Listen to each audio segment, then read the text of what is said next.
பார்க்கணும். ஏன்னா எங்க பார்த்தாலும் கிறிஸ்துவுக்கு விரோதமா தான் இருக்குது. ஏன் இங்கே கூட எங்க இல்லைன்னு சொல்றதுக்கு இல்லை. ஆனா அதை தட்டி கேட்கறதுக்கு இன்னைக்கு யாரு? என் சபை நல்லா இருந்தா போதும்பா, எப்படி நான் நல்லா இருந்தா போதும்பா, என் குடும்பம் நல்லா இருந்தா போதும்பான்னு சொல்லி அப்படியே ஒதுங்கி போற ஊழியக்காரர்களும் பார்த்திருக்கிறோம், விசுவாசிகளும் பார்த்திருக்கிறோம். ஒருத்தர் கெட்டவன் உள்ள வந்து அப்படின்னாவே நம்ம என்ன பண்றோம்? சாமி என்ன விட்டுரு பாசுக்கா, ನಾನು ಇಲ್ಲವೇ ಇಲ್ಲ ಬೇಕಾದ್ರೆ ಒಟ್ಟ 22ನೇ ವಾಕ್ಯ ನೋಡೋಣ. ನಾನೇ ಓದ್ತೀನಿ, ಸಮಯ ಕೊಂಚ ಇರೋದ್ರಿಂದ ಹಾಗಾಗಿ ನಾನೇ ಓದ್ತೀನಿ. ಮರುದಿವಸ ಸಮುದ್ರದ ಆಚೆ ಕಡೆಯಲ್ಲಿ ನಿಂತುಕೊಂಡಿದ್ದ ಜನರು ಯೇಸುವನ್ನು ಹುಡುಕುತ್ತಿದ್ದರು. ಇಲ್ಲಿ ಒಂದೇ ಹಡಗು ಇದ್ದ ಹೊರತು ಬೇರೆ ದೋಣಿಯು ಇರಲಿಲ್ಲವೆಂದು ಶಿಷ್ಯರು ಮಾತ್ರ ಹೊರಟು ಹೋದದಲ್ಲದೆ ಯೇಸು ತನ್ನ ಶಿಷ್ಯರ ಸಂಗಡ ಆ ಹಡಗನ್ನು ಹತ್ತಲಿಲ್ಲವೆಂದು ಅವರಿಗೆ ತಿಳಿದಿತ್ತು. ಎಲ್ಲರಿಗೂ ಸಿಕ್ಕಿದೆಯಾ ವಾಕ್ಯ? ಆದರೆ ಅಷ್ಟರೊಳಗೆ ಬೇರೆ ದೋಣಿಗಳು ತಿಬೇರಿಯದಿಂದ ಹೊರಟು ಸ್ವಾಮಿಯು ಸ್ತೋತ್ರ ಮಾಡಿ ಜನರಿಗೆ ರೊಟ್ಟಿ ಊಟ ಮಾಡಿಸಿದ ಸ್ಥಳದ ಸಮೀಪಕ್ಕೆ ಬಂದಿದ್ದವು. ಹೀಗಿರಲಾಗಿ ಯೇಸು ಇಲ್ಲಿ ಇಲ್ಲ, ಆತನ ಶಿಷ್ಯರು ಇಲ್ಲ ಎಂದು ಆ ಜನರು ನೋಡಿ ತಾವೇ ಆ ಸಣ್ಣ ದೋಣಿಗಳನ್ನು ಹತ್ತಿ ಯೇಸುವನ್ನು ಹುಡುಕುತ್ತಾ ಕಪೆರ್ನೌಮಿಗೆ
ಪ್ರಸನ್ನತೆ, ಆಳವಾದ ಒಂದು ಪ್ರಸನ್ನತೆ ಅನುಭವಿಸ್ತಾ ಇದ್ದೀನಿ. ಬಂದಾಗಿಂದ ಮೆಟ್ಲು ಹತ್ಕೊಂಡು ಬರುವಾಗ ದೇವರ ಪ್ರಸನ್ನತೆಯಲ್ಲಿ ನಾನು ಒಂದು ಅಭಿಷೇಕದಲ್ಲಿ ಕುತ್ಕೊಂಡಿರೋ ಅನುಭವ ಆಗ್ತದೆ. ಎಷ್ಟು ಜನರಿಗೆ ಆಗ್ತಿದೆ ಗೊತ್ತಾಗ್ತದೆ. Hallelujah, hallelujah. ಎಸ್, ನಾನು ನಂಬ್ತೀನಿ ದೇವರು ಒಂದು ವಿಶೇಷವಾದ ಕಾರ್ಯ ಇವತ್ತಿನ ದಿನ ನಮ್ಮ ಮಧ್ಯೆಯಲ್ಲಿ ಸಂಜೆಯ ವೇಳೆಯಲ್ಲಿ ಖಂಡಿತವಾಗಿ ಅದನ್ನು ಮಾಡ್ತಾರೆ. ಹೌದಲ್ವಾ? ಸುಮ್ಮನೆ ಯಾರು ಕೂಡ ಬಂದಿರೋದಿಲ್ಲ. ದೇವರಿಗೆ ಸ್ತೋತ್ರ, ದೇವರಿಗೆ ಮಹಿಮೆ. ಹಾಗೆ ಇವರು ಅಭಿಷೇಕದ ನಾವೆಲ್ಲರೂ ಕೂಡ ಎಲ್ಲರೂ ಕೂಡ ಒಂದೆರಡು yes thank you Jesus. Hallelujah, hallelujah, hallelujah, hallelujah. ನಿಂತಿರೋ ಸ್ಥಳದಲ್ಲಿ ನಾವೆಲ್ಲರೂ ಕೂಡ ನಿಲ್ಲೋಣ. ಹಾಗೆ ನಮ್ಮ ಕಣ್ಣುಗಳು ಮುಚ್ಚಲ್ಪಡಲಿ ಪ್ರತಿಯೊಬ್ಬರು ಪ್ರತಿಯೊಬ್ಬರು ಪ್ರತಿಯೊಬ್ಬರು. Thank you Jesus, thank you Jesus. Hallelujah, hallelujah. ಸ್ತೋತ್ರ ಸ್ತೋತ್ರ ಸ್ತೋತ್ರ ಸ್ತೋತ್ರ. ವಂದನೆ ವಂದನೆ ವಂದನೆ ವಂದನೆ ವಂದನೆ. Oh thank you thank you thank you thank you thank you thank you thank you. ನಾವೆಲ್ಲರ ಕಣ್ಣುಗಳು ಮುಚ್ಚಲ್ಪಡಲಿ. ಯಾರು ಕೂಡ ಕಣ್ಣು ತೆರೆಯಬೇಡ, ಯಾರು ಕೂಡ ಯಾಕಂದ್ರೆ ದೇವರು ಮಾತಾಡಕ್ಕೆ ಹೋಗ್ತಾ ಇದ್ದಾರೆ. ಓ ಥ್ಯಾಂಕ್ ಯು ಜೀಸಸ್. ದೇವರ ಆತ್ಮನಿಂದ ಇವತ್ತು ಮಾತುಗಳು ಹೊರಡಬೇಕಾಗಿದೆ. ಒಬ್ಬೊಬ್ಬರ ಸಂಗಡ ಮಾತಾಡಬೇಕಾಗಿದೆ. ಹಾಲೆಲೂಯಾ. ಆತನ ಮಾತುಗಳು ಮಾತ್ರ ಬರಬೇಕು ಇವತ್ತು. Hallelujah. Thank you Jesus. Hallelujah. ಸ್ತೋತ್ರ ಸ್ತೋತ್ರ ಸ್ತೋತ್ರ ಸ್ತೋತ್ರ. Thank you Jesus. Thank you Lord. ಪ್ರತಿಯೊಬ್ಬರು ನಮ್ಮ ಹೃದಯವನ್ನು ಬರೆದು ಮಾಡಿಕೊಳ್ಳೋಣ. ಹಾಲೆಲೂಯಾ. ನಮ್ಮ ಆಲೋಚನೆಗಳನ್ನು ಕರ್ತನಿಗೆ ಒಪ್ಪಿಸಿಕೊಳ್ಳೋಣ. ನಾವು ಆ ಕಡೆ ಈ ಕಡೆ ನೋಡೋದು ಬೇಡ. ಈ ಕ್ಷಣ ಅದು ದೇವರಿಗೆ ಒಪ್ಪಿಸಿಕೊಡೋಣ. ದೇವರು ಮಾತನಾಡಲಿ. Thank you Jesus. ಮನುಷ್ಯರ ಮಾತುಗಳಲ್ಲ, ಆತನ ಮಾತುಗಳು. Thank you Jesus. ಆತ್ಮನಿಂದ ಬರುವಂತ ಮಾತುಗಳು ಇವತ್ತು ಬೇಕಾಗಿದೆ. ಹಾಲೆಲೂಯಾ. ಒಂದು ಬಿಡುಗಡೆಯ ಮಾತು, ಒಂದು ಸ್ವಸ್ಥತೆಯ ಮಾತು ಇವತ್ತು ಬೇಕಾಗಿದೆ. ಆತನ ಒಂದು ಮಾತು ಸಾಕು. Thank you Jesus, thank you Jesus. ನಿಮ್ಮ ಜೀವಿತವನ್ನೇ ಅದು ಬದಲಾಯಿಸುವಂತದಾಗಿದೆ. Hallelujah. Thank you Jesus, thank you Jesus. Hallelujah. ಸ್ತೋತ್ರ. ಆಗ್ಲೇ ಪ್ರಾಬ್ಲಮ್. ಅನೇಕ ಬಾರಿ ನಮ್ಮ ಸ್ನೇಹಿತರಿಗೆಲ್ಲ ಹೇಳ್ತಾ ಇರ್ತೀನಿ, ನಮ್ಮ ಹತ್ರ ವಾಹನ, ಗಾಡಿ, 2 ವೀಲರ್ 4 ವೀಲರ್ ಏನೇ ಇದ್ರು ಇದೆ, ಅದನ್ನ ಓಡಿಸಕ್ ಬಂದಿಲ್ಲ ಅಂದ್ರೆ, ಆಪರೇಟ್ ಮಾಡಕ್ಕಾಗಿಲ್ಲ ಅಂದ್ರೆ ವ್ಯರ್ಥ. ಪರಿಶುದ್ಧಾತ್ಮ ಶಕ್ತಿ ನಮ್ಮೊಳಗಿದೆ, ಪವಿತ್ರಾತ್ಮ ಅಭಿಷೇಕ ನಮ್ಮೊಳಗಿದೆ. ಅದನ್ನ ಆಪರೇಟ್ ಮಾಡಕ್ ಬಂದಿಲ್ಲ ಅಂದ್ರೆ ವ್ಯರ್ಥ. ಎಷ್ಟು ಜನ ನಂಬ್ತೀರಾ? S, hallelujah. ಇವತ್ತಿಂದ ನಾವು ಅದು ಆಪರೇಟ್ ಮಾಡಕ್ ಕಲಿಬೇಕಾಗಿದೆ. ಪವಿತ್ರಾತ್ಮನ ಯಾವ ರೀತಿ, ಪವಿತ್ರಾತ್ಮ ನೀನು ಕಲಿಸಿಕೊಡು, ನೀನು ಕಲಿಸಿಕೊಡು. ಒಂದು ಅಭಿಷೇಕದಲ್ಲಿ ಅನೇಕ ವೇಳೆ ಸುಮ್ಮನೆ ನಾವು ಹೋಗ್ತಾ ಇರ್ತೀವಿ, ಎಲ್ಲ ಹೋಗ್ಬೇಕು ಮಾಡ್ಬೇಕು, ಸುಮ್ಮನೆ ಹೋಗ್ತಾ ಇರ್ತೀವಿ, ಏನೋ ಮಾಡ್ಬೇಕು. ಸುಮ್ಮನೆ ಹೋಗೋದಲ್ಲ ರೀ ದೇವ್ರ ಮಕ್ಕಳು. ಅಭಿಷೇಕದಲ್ಲಿ ಹೋಗ್ಬೇಕ್ರಿ ನಾವು. ಹೆಜ್ಜೆ ಇಡುವಾಗ ಅಭಿಷೇಕ, ಒಂದು ಬೆಂಕಿ ಹೊರಡಬೇಕು. ಆ ಬೆಂಕಿಯ ಮುಂದೆ ಈ ಲೋಕದ ಶಕ್ತಿಗಳು ಯಾವುದು ಬರೋದು ಸಾಧ್ಯ ಇಲ್ಲ. ಅನೇಕರು ನನಗೆ ಕೇಳ್ತಾರೆ, ಬ್ರದರ್ ನೀವು ಯಾವ ರೀತಿ ಹೋರಾಟ ಮಾಡ್ತೀರಾ, ಯಾವ ರೀತಿ ಏನು ಎತ್ತ ಅಂತ. ಎಸ್, ನಾನು ಹೇಳೋದು ಒಂದೇ, ಆ ಅಭಿಷೇಕದಲ್ಲಿ ನನಗೆ ಯಾರು ಬೇಕಾಗಿಲ್ಲ, ಅವಶ್ಯಕತೆ ಇಲ್ಲ. ದೇವದೂತರ ದಂಡು ನನ್ನ ಜೊತೆಗೆ ಇರುತ್ತೆ ಯಾವಾಗಲೂ ಕೂಡ. ಪ್ರಾರ್ಥನಾ ವೀರರು ನನ್ನ ಜೊತೆಗಿರ್ತಾರೆ ಯಾವಾಗಲೂ ಕೂಡ. ಅಭಿಷೇಕದಲ್ಲಿ ನಾವು ಹೋಗುವಾಗ ಎಲ್ಲ ನೊಗಗಳು ಮುರಿಯಲ್ಪಡ್ತವೆ, ವೈರಿಗಳ ಕಾರ್ಯಗಳು ಮುರಿಯಲ್ಪಡ್ತವೆ. ಎಸ್, ನಂಬ್ತೀರಾ? ಹಲ್ಲೆಲೂಯಾ. ಎಸ್, ಇವತ್ತು ಒಂದು ವಿಶೇಷವಾದ ವಾಕ್ಯ ಸಂದೇಶ ನೀವು ಕೇಳಕ್ಕೆ ಗೊತ್ತು. ನಾನು ನಿನ್ನೆ ಒಂದು ವಾಕ್ಯ ಸಂದೇಶವನ್ನು ಕೇಳ್ತೇನೆ, ದೇವ ಸೇವಕರು ಹೇಳ್ತಾರೆ. ಅದನ್ನು ಮಾತಾಡುವಾಗ ಅದನ್ನು ಕೇಳುವಾಗ ಒಂದು ವಾಕ್ಯ ನೆನಪಾಗುತ್ತೆ. 7 ಸಲ ಕ್ಷಮಿಸಿ ಅಂತ ಸ್ವಾಮಿ ನಾನು ಕ್ಷಮಿಸಿದೆ. ಹಲ್ಲೆಲೂಯಾ. ಗೊತ್ತಿದ್ದು ನಾವು ಪಾಪ ಮಾಡ್ತಾ ಇದೀವಿ. ಹಾಗಾದ್ರೆ ನಮ್ಮ ಹೃದಯದಲ್ಲಿ ಆಲೋಚನೆ ಮಾಡಿದ್ರೆ ಸಾಕ್ರಿ, ಅದು ಪಾಪ ಅಂತ ಹೇಳ್ಬಿಟ್ಟಿದ್ದಾರೆ ಅವರಲ್ಲಿ. ಪಾಪಕ್ಕೆ ಸಂಬಳ ಏನು? ಮರಣ. ಯಾಕೆ ಅದನ್ನ ಮರ್ತು ಬಿಟ್ಟಿದ್ದಾರೆ? ಹಾಗಾದ್ರೆ ಕೃಪೆಯ ಬಗ್ಗೆ ಹೇಳ್ತೀವಿ. ಪಾಪದ ಸಂಬಳ ಮರಣ ಅಂತ ಹೇಳಿದ ಮೇಲೆ ಯಾಕೆ ನಾವು ಇನ್ನೂ ಕೂಡ ಹೇಳಿದ್ನೇ ಹೇಳ್ತಾ ಇರ್ತೀವಿ? ಇಲ್ಲ, ಕ್ಷಮಿಸ್ಬಿಡ್ತಾರೆ. ನಾವು ದೇವ್ರು ನಂಬಿದ ತಕ್ಷಣ ಪರಲೋಕ ಹೋಗ್ಬಿಡ್ತೀವಿ. ನೋ, ನಂಬಿದ ತಕ್ಷಣ ಹೋಗಲ್ಲ. ವಾಕ್ಯ ಪ್ರಕಾರ ಜೀವಿಸ್ಬೇಕು. ಅದಕ್ಕೋಸ್ಕರ ಆಜ್ಞೆಗಳನ್ನ ಆತನು ಕೊಟ್ಟಿದ್ದಾನೆ ನಮಗೆ, ಹೌದಲ್ವಾ? ಹಲ್ಲೆಲೂಯಾ. ಇದನ್ನ ಡೀಪ್ ಆಗಿ ಹೋದ್ರೆ ಬಹಳಷ್ಟು ಇದೆ ಇದನ್ನ ಮಾತಾಡೋದಕ್ಕೆ. ನಾನು ನಂಬ್ತೀನಿ ಅನೇಕರ ಹೃದಯಗಳು ತೆರೆಯಲ್ಪಡ್ತವೆ ಈ ವಾಕ್ಯದಿಂದ. ಅನೇಕ ಬದಲಾವಣೆಗಳಾಗುತ್ತೆ ನಾನು ನಂಬ್ತೀನಿ. ಅದು ನನಗೆ ಸಿಕ್ಕಿರೋ ಕೊಂಚ ಕಾಲದಲ್ಲಿ ನಾನು ನಂಬ್ತೀನಿ. ದೇವರು ತಾನೇ ಮಾತಾಡ್ತಾನೆ ಒಂದಿಗೆ ಅಂತ ಅಲ್ವಾ? ಸ್ವಾಮಿ ಅಂತ ಕೆಟ್ಟು ಆಹಾರಕ್ಕಾಗಿ ಬೇಡ ದುಡಿಬೇಡಿ, ನಿತ್ಯ ಜೀವ ಕಡೆ ದುಡಿರಿ ಅಂತ ಹೇಳ್ತಾ ಇದ್ದಾರೆ.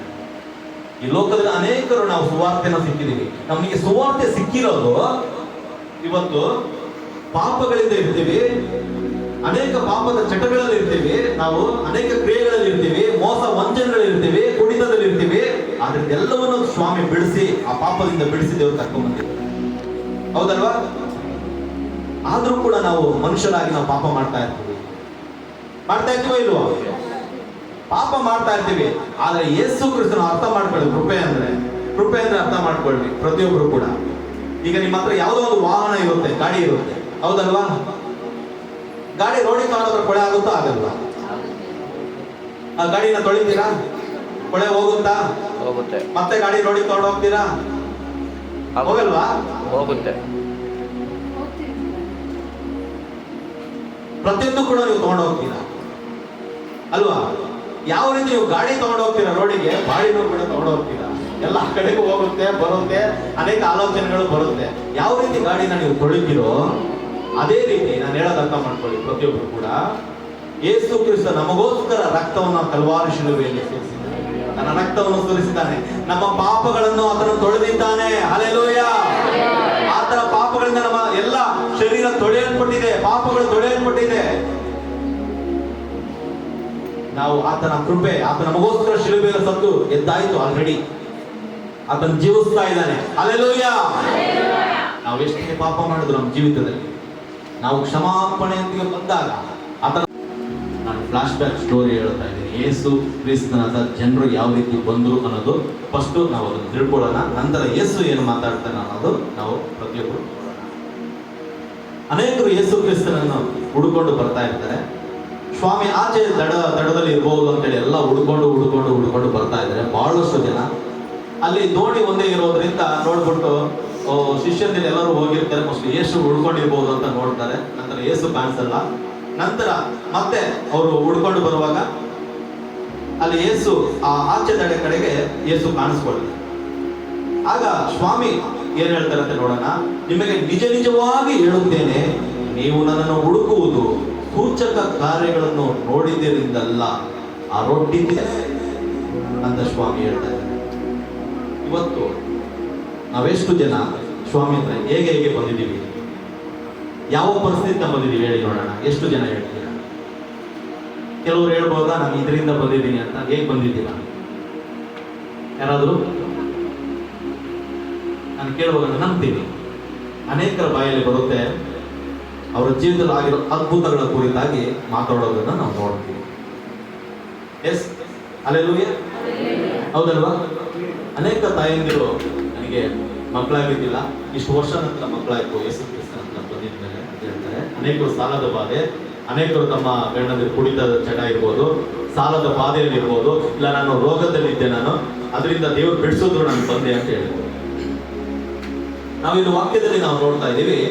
ನಿಮಗೆ ನಿಜವಾಗಿ ಹೇಳುತ್ತೇನೆ, ನಿಜವಾಗಿ ನೀವು ನನ್ನನ್ನು ಹುಡುಕುವುದು ಸೂಚಕ ಕಾರ್ಯಗಳನ್ನು ನೋಡಿದ್ದರಿಂದ, ಅದ್ಭುತಗಳನ್ನು ನೋಡಿದ್ದರಿಂದ ನನ್ನನ್ನು ಹುಡುಕ್ತಾ ಇದ್ದೀರಾ ಅಂತ ಸ್ವಾಮಿ ಹೇಳ್ತಾ ಇದ್ದಾರೆ. ಹೌದಲ್ವಾ? ಒಪ್ಕೊಳ್ತೀರಾ? ಅದ್ಭುತಗಳನ್ನ ನೋಡ್ಕೊಂಡು ನಾವು ಸ್ವಾಮಿ ಹತ್ರ ಬಂದಿದ್ದು ಒಪ್ಕೊಳ್ತೀರಾ? S, hallelujah.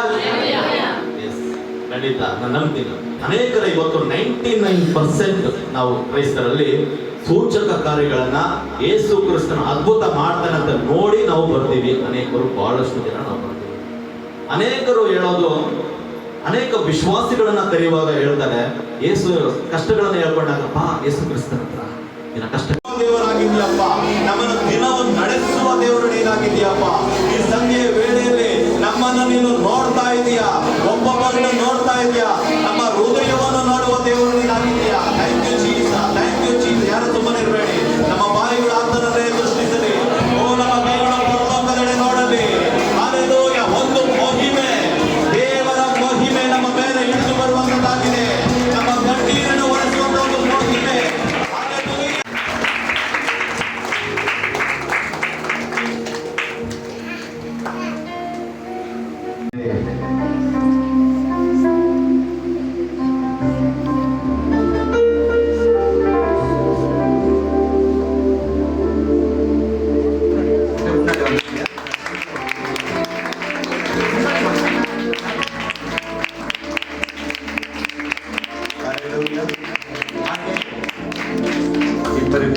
Brother Manoj, Augustine Dorai brother ಗಾರಿಗೆ ನಾವೆಲ್ಲ ಸೇರಿ ನಿಮ್ಮ ಉಪಕಾರಗಳನ್ನು ಕರ್ಕೊಂಡು ಬಂದಿದ್ದರೆ ನಿಮ್ಮ ಆಶೀರ್ವಾದವನ್ನು ಉಳಿಲಿಕ್ಕೆ ಕಾರ್ಯಗಳನ್ನು சாட்சி. ஹல்லேலூயா. ஐயாக்காக, மனோஜுக்காக, இந்த குடும்பத்துக்காக நீங்கள்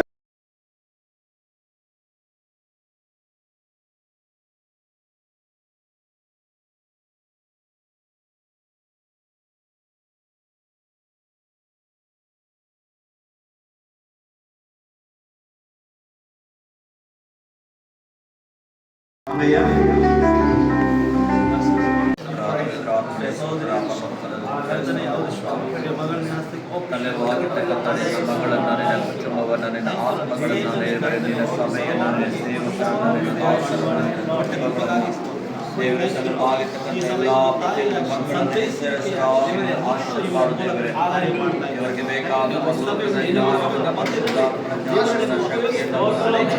ದೇವರೇ, ನಿನ್ನ ಕೃಪೆಯ ಸಾಕ್ಷಿ ಮಕ್ಕಳಾಗಿ ನಡೆದು ನಂಬಿಗಸ್ತರಾಗಿ ನಿಂತುಕೊಳ್ಳುವಂತೆ ಕೃಪೆ ಕೊಡು ರಾಜ. ದೇವರೇ, ಇವರ ಜೀವಿತದಲ್ಲಿ ಕಂಡಂತ ಕನಸುಗಳು, ದರ್ಶನಗಳು, ಆಶೆಗಳು, ಬಯಕೆಗಳು ಏನಿದೆ ನಮಗೆ ಗೊತ್ತಿಲ್ಲ ರಾಜ. ನಾವು ಮನುಷ್ಯರ ಮಾತ್ರದವರು, ಆದರೆ ನೀವು ಹೃದಯವನ್ನು ಅಂತರಾಳವನ್ನು ಶೋಧಿಸಿ